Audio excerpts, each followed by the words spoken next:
तो भाई this is only the second time in Premier League era जब Manchester United का कोई नया मैनेजर अपना फर्स्ट लीग गेम हारा है। एंड ये काफी सरप्राइजिंग था, स्पेशली क्योंकि प्री सीजन में मैनचेस्टर यूनाइटेड बहुत अच्छा खेली है इस साल। And almost everyone was expecting कि यूनाइटेड इतना ही अच्छा लीग में भी खेलेगी, but somewhere you could see क्या प्रॉब्लम्स थी इस टीम के अंदर। एंड ब्राइटन ने काफी हद तक इस चीज को बाहर लाया कि क्या प्रॉब्लम्स है इस टीम के अंदर। Again before we go on and criticize United, Brighton बहुत अच्छा खेली है। They're a very well astute team. उनकी फॉर्मेशन उनने फॉलो की, उनने अपना गेम प्लान फॉलो किया and they got the result that they deserve for this game. Whereas United की बात करें तो United were not at all the better team in this game and definitely deserve to lose. पर क्या mistakes थी यहां पर Erik ten हाग और यूनाइटेड स्क्वाड के द्वारा, जिस वजह से ये रिजल्ट यहां पर आया है। So let's discuss those 5 main mistakes जो मैंने नोटिस की। तो भाई सबसे पहली मिस्टेक जो मेरे हिसाब से थी was not starting a striker, not starting a number 9। अब हर टीम मैनचेस्टर सिटी जैसी नहीं होती है जहां पर आप बिना एक नंबर 9 के पोजिशनल चेंजेस के साथ एंड कुछ करके गोल्स बना सको and you can keep scoring goal. Even City used to struggle against team जो डिफेंसिवली अच्छा करे when there is not a striker। तो सबसे बड़ी प्रॉब्लम इनकी ये थी, they started Eriksen at the number 9 position. The problem with Christian Eriksen is that he is not a number 9, वो एक प्ले मेकर है। He was continuously dropping in, he was continuously playing in the midfield and वहां पे defence के ऊपर बिल्कुल भी pressure नहीं था in the first half until the 53rd minute जब तक क्रिस्टियानो रोनाल्डो नहीं आया। So the defence was easy going, उन पे कोई प्रेशर नहीं and they were having a very easy time in the first half.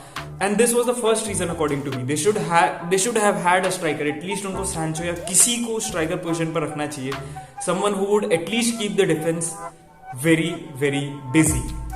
Second mistake जो यहाँ पर हुई है मेरे हिसाब से मैनचेस्टर यूनाइटेड की इज स्टार्टिंग मैकटोमिने अगेन। अब आपने देखा ही है कि भाई यहाँ पर मैकटोमिने और फ्रेड ने क्या किया इस गेम में and they were woeful.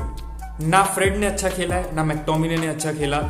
Passing इतनी बुरी हो रही थी उनकी, लिटरली टू द पॉइंट अगर आपने गेम देखा है तो you would understand this thing that Brighton का प्रेस ट्रिगर फ्रेड था। The moment Fred got the ball Brighton का हर प्लेयर प्रेस कर रहा था, दे वर स्टेपिंग अप, वो लोग स्पेसेस क्लोज कर रहे थे कि they know Fred and McTominay can lose the ball and उनको अगर हम प्रेस करेंगे वी विन द बॉल, हम लोग डायरेक्टली फाइनल थर्ड में एक पास से जा सकते हैं। सो Fred and McTominay were woeful and I think there should be more chance for someone like Donny van de Beek, why not? But Fred and McTominay नहीं, they were not good enough. Third mistake मेरे हिसाब से जो Manchester United ने की है इस game में was under utilization of Sancho. Now इससे मैं क्या बोल रहा हूँ, just try to understand this point. Obviously Sancho hasn't been in the form of his life जब से उसने यूनाइटेड ज्वाइन किया है, but one thing that is continuously happening is managers are trying to fit Sancho into a style of play.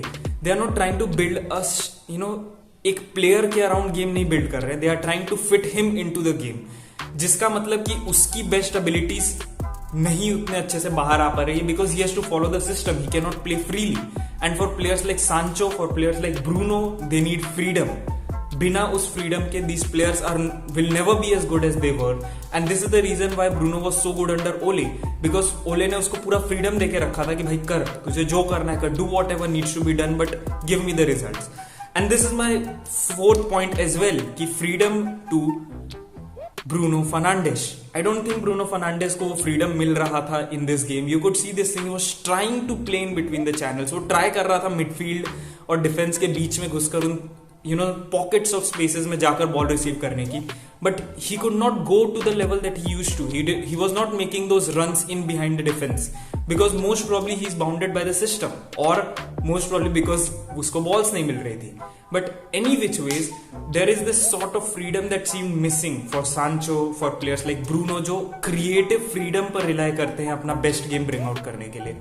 So this is one thing that I think Erik ten Hag should look into it and should improve because only then Manchester United could perform to their levels. Fifth mistake मेरे हिसाब से जो थी Manchester United की इस game में was Maguire. By Maguire I don't mean playing Maguire, I mean Maguire की positioning. And इसमें काफी सारी चीजें हो सकती है. Most probably this is because of miscommunication between the new centre back Martinez and Maguire.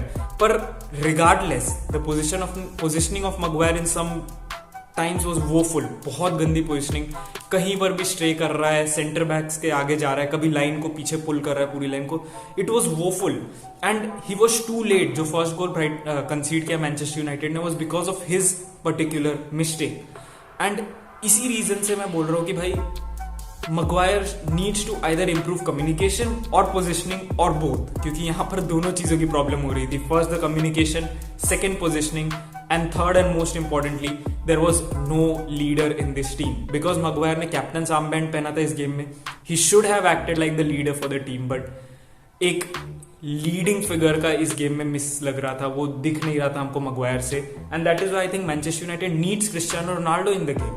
He is the sort of leading figure जो एक ऐसी टीम को लीड कर सकता है to success, to something better than what they are right now.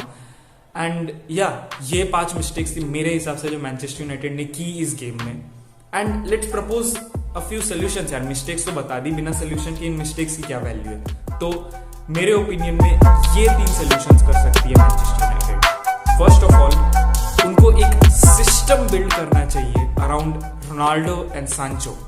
तो currently अब ऐसा लग नहीं रहा है कि Cristiano Ronaldo is going to leave the club, at least not till the end of the season. तो you have to build a system around these 2 players, क्योंकि ये 2 बंदे ऐसे हैं जो गेम कंप्लीटली चेंज कर सकते हैं.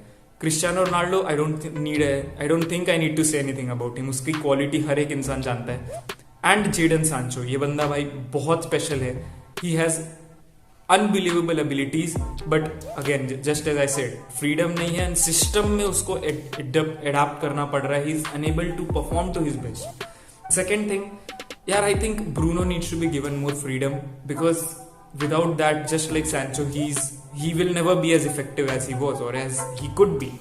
And third and most important thing मेरे हिसाब से भाई, कुछ भी करके मैकफ्रेड को खत्म करो if United wants to be a contender for the top 4. Title तो I'm not very sure about that, but at least for the top 4, McFred needs to be out. Either they need to be better within a very short span of time, या फिर भाई give more chance to Donny van de Beek, let him play more. He knows Ten Hag's style of play, he knows what he demands from him, and Donny van de Beek is much more of a progressive player. वो try करता है passes आगे खेलने का, and he's very good with the ball as well. Play Donny van de Beek, Donny van de Beek, Eriksen and Bruno Fernandes. क्या problem है? Play these 3 guys, but again for this thing to work out, Donny van de Beek will have to function as a 6, क्योंकि आप नहीं बोल सकते Bruno Fernandes को एक defensive role पे खेलने के लिए, because he doesn't thrive in being a defensive player. And the same thing with Christian Eriksen. So these were my suggestions for this. If there is anything जो आप add करना चाहोगे भाई, do let me know down in the comments. And बात रही भाई हमारी city, we won very comfortably. Erling Haaland is up to a great start, 2 goal in his debut.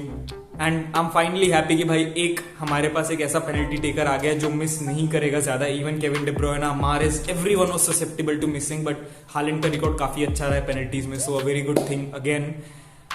And yeah Manchester City are doing good, Manchester United are struggling, Arsenal are amazing. इस season बहुत मजा आने वाला है Premier League में. And I see you in the next one. तुम्हारे opinion भाई दे दो, अगर नए हो चैनल पे do subscribe, like this video. Until next time, this is FKR signing out.